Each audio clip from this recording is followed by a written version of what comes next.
All right, real quick, guys, to just finish up our talks about the radical changes to Twitch. We will not be experimenting and playing with anything until after the cast is done. Yes, Emil.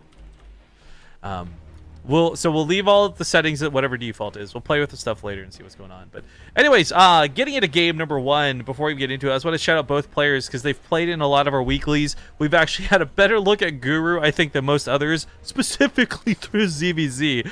But these are two players that I think are hit a little bit close to home for BaseTradeTV. So I was really glad we could wait and catch this series. So without further ado, in the top right side of Dusk Towers, he's red. He's Terran. It's uThermal. uThermal. The Terran god. In the bottom left, as the green Zerg, it is team... Wait a minute. Shoot, what was our new one? True Esports. That's right, True Esports. It's the green Zerg Guru. Team Extreme Supremacy. Yeah, we're gonna forget it used to be. We also got a new sub coming in. It was that Twitch guy himself, Nub. Woo! Nub, thank you for subscribing to the channel. You're 1097, I do believe, sir, but I've already closed that window and it's probably gonna take forever to load again. But yeah, the hype as we get a couple new subs towards here at the end of the winners bracket. I would like to make sure everyone knows, though, that we're going to be trying to cast the whole thing that we can. We don't know if they stop it at a point. They shouldn't. They don't know either. I know, and the players don't know. It's okay. Anyways, the point of this, though, of bringing this up, is in about 3 hours from now, 3.5 hours from now, are going to be the North American qualifiers, and we'll be back for those too. So we got a big day of casting ahead of us, and I thank you all who have joined us so far, and I hope we'll see many of you for the rest of the day as we continue this crazy marathon.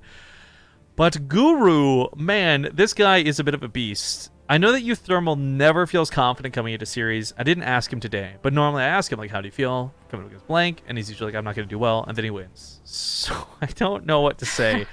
Because he's so much better than he gives himself credit for. And he gets stuck on silly little things.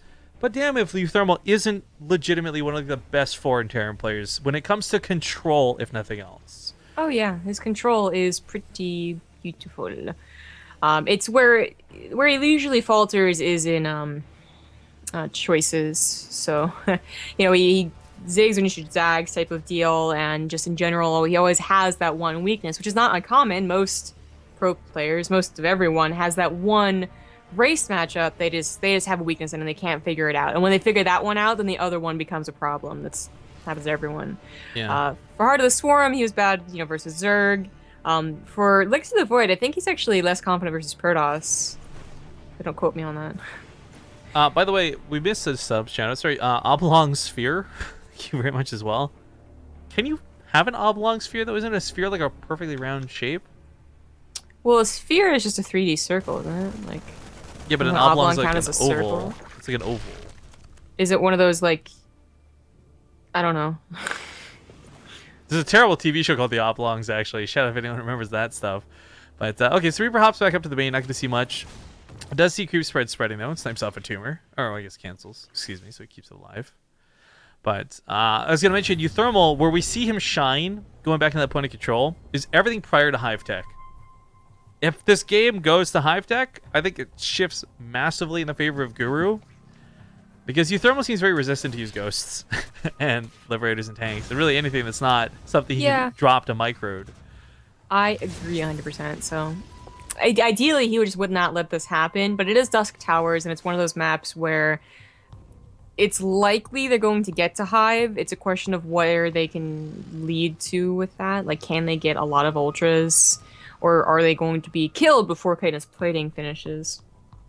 I'm sure uThermal is looking for that timing, but he went for his own 3 CC, so he's got second 2 engineer baits on the way. He's getting his production up only just now. There's really not been any harassment, and I mean, he only went for 2 Hellions, which is, hardly useful, like the slightest bit against these lanes. Actually, he doesn't play that style, but I would really like to see how uThermal does if he went like a little more turtle, and I don't mean like mech, but more like beastie, and you just get like the ghosts out and all that other good stuff, but. This line of SimCity, I'm also a little bit worried about. I guess there's space in the barracks down here. Never mind. To say if he wants to rally any units out, he's gonna have a terrible time making that happen. He's got pretty SimCity. He does. Like up here, this looks great. Down here, I was worried about being a full wall, and you're like, okay, so you're gonna have to go all the way up and around the refinery to get out of the base. He took that into consideration, maybe. Yeah. Or All right. he got So really lucky. bit of a funky bunker coming down, but he wants to make sure he's got the command center covered, so that's not bad. I think a little bit on the tip of every Terran's mind is, do you worry about mutas? And because he's going for fast upgrades and he's got a lot of production, turrets aren't really a necessity here. Huh. Yeah, okay, first of all, right, there's no mutas, which is interesting, because it is Dusk Towers, and usually you see mutas. And muta lane bling, just in general. But nope, roaches for Guru start things off, and there are the upgrades for the roaches as well. But what's interesting was that uThermal just stopped using his factory. Not that he's not producing from it, but that he floated it into the corner, and then is not using it at all. So, that, I don't think is... Okay, so here's the thing, right? So we've been seeing like a couple of Terrans. I think Reality in the Alima League. He went for mostly mass bio versus Muta Lane Bling, and that worked out like okay. I don't remember if he won or not, but he'd won some games with it anyway. So it can be done. Same with versus Roach Ravager, but only once you have like upgrades and appropriate amount of medifacts rather. What is this brute word? So I don't know how this is going to work in the early to mid game, but this drop was certainly a surprise for Guru. Luckily, you could cancel that. So, I'm giggling about for this too. And this might just be a little bit of BM, and my bad on that. But uThermal in the past has not had good luck with Widow Mines, and he's insisted on using Hellbats. So maybe this is just like his way of saying, no, stay away. I know those units aren't good, but I keep making them. I do remember that, but that's where Legacy of the Void really should have shined for him, because tanks are now viable in both compositions, and are actually like usually very good, and it's something that you can be controlled very well early on, or even in the late game too, as you dodge Ravager shots. Something that uThermal you think would be totally on top of, but just totally giving up on a factory. I mean, I'm more curious about being in the corner too, instead of like on the side scouting for mutas, getting that like forewarning something's coming. But anyways, either way, we're gonna see a game without factory, purely bio by the looks of it. We got new subs coming in left and right. I don't know where this hype's coming from. So shoutouts to Maroon Pirate, Yarr, and Nightshade C2. Thank you guys both. Nightshade I think is returning from a hiatus, but still a new sub nonetheless. Hype. I want to note something else. So besides Reality being one of the first to seemingly bring this like just pure bio, although even Reality got like 2 or 4 Widow Mines, this was a style back in the day when Marine King was on Prime and was like really, really good. He was super good with the bio style. Like he actually made it work. When he was in his prime, you could say. Yeah, exactly. He was on Prime and he's in his prime. And look at the focus fire. Zerg actually worked, but I can't believe it's working here. So he targets down the Ravagers, the bigger, squishier targets. He's lost a lot of Marines, but the factor means that he has more than his opponent. And as he continues to fly away from this, let's not forget he's not been rallying, but bulking up back at home. So that is so many Marauders. That's so many Marines. This is. Oh, did he forget combat shields? Oh, he's out. No, it's finished. Yeah. Okay, yeah. So what is, why isn't he going for tanks? Like, aren't tanks really good, or Widow Mines? Isn't Splash really good? Well, yeah, usually most people would consider that, but to note, like, that is a solid amount of minerals and gas to go into either 2 factories for like double pumped Widow Mines, or double pumped tanks, or even just one producing tanks consistently is a lot of money that could go into like 2 more Marauders per production cycle. Okay, excuse me, voice crack there. 15 years old again. The infestors are weird to see, but the fungal growths are actually really dangerous because this is such a heavy bio army. But alongside with this, because he's producing nothing from the factory, all that gas has gone into medevacs. Like, he's got so many medevacs when you normally see like maybe 4, 5 at most. It's a pretty crazy thing to do. I think you're right. Like the fungals are pretty worrying. This is where tanks could focus fire on the infestors. There's also worrying is the Ultras Cavern is already on the way, and while like mass Marauders focus firing Ultra can work, it's still a pretty dangerous way to play. It's 2-2 versus mostly unupgraded links. Like the Ravagers and the Fungals are the only thing doing damage here for the most part. He's gonna completely concave this. Infestors get a couple good Fungals right there at the end, but he's rallying this time around, not bulking up at home. So huge line of units right on the front lines, but so close to almost dead, but not dead yet, and that's the key points. Yeah. You're right, like they are so close, but now they have a moment to breathe. That's all the medevacs going to work here. And they get stim again very shortly. And Guru losing a 4th, or a 5th actually, is a big blow. But he does still have a 4th base. He has Ultras on the way. He needs more than just 2 or 3. That's where like this big bio count can still focus fire them, especially without Chitinous Plating. Okay, so yes, and even with Chitinous Plating, if there's enough Marauders, because he's producing 4 at a time, he may be able to kite these around. But Ultralists, as we know, are really strong only when supported by something. So what uThermal's doing right now is thinning the herd. Like, there's not going to be a ton of Roaches and Ravagers and Lings to support whatever Ultras come out to play. I can kite 2 Ultras, no problem. So the uThermal's upgrades have really been on point. Like that hit with 2-2, and it was very powerful against Guru's 1-1. He's already on his way to +3. And it looks like he's just going to dominate here. In fact, okay, he's not going to do the second Canvas plating, but he's still going to get the Ultras. Yeah, 2 of them go down to the front lines immediately. I'm not going to lie. This also looks so fun to do compared to, like, the dance around that you have to do normally. That it is much more fun than whatever, like, tanks or Widow Mines. This is roughly when the time I was getting into really practicing was when Bio was viable. It's got to begin. GG. Oh, man. Congratulations to uThermal as he takes game number 1. But we did have a hiccup in subs, and some people are worried we missed them. So I see in chat. We gave you a shout out earlier, but to be clear on everybody, thank you to Oblong Sphere, Whimsical, Nub, Maroon Pirate, Nightshade. 5 brand new resubs, all within the last, like, half an hour. Thank you guys so much. But we're going to go to a small break as we get into game number 2, and we'll see if you get ads or not. Question mark? I don't know. See you guys soon. All right, well, we're on the load screen. Somebody's about to lag out by the looks of it, so hopefully this won't take too long. Thank you to StarLady45. It is up with a 20-month resub.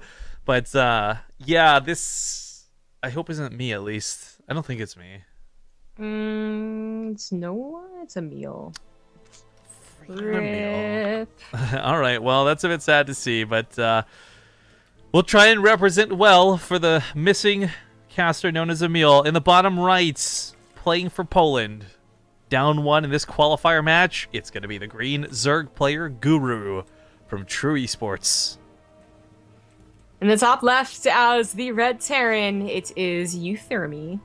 uThermy. Ah, and he's going to get you dirty here in game number 2. Yeah. Okay, so it's going to be 2 active. A second SCV on the way over here. And it is with that gas, so not uncommon to see uThermal do this. And Guru should be, you know, in the back of his mind, wondering if something is like tricky is happening. But you never really want to scout with a drone in ZVT, and I don't think it's common enough to send an Overlord over here, for instance. So, well, he is going for a pool first.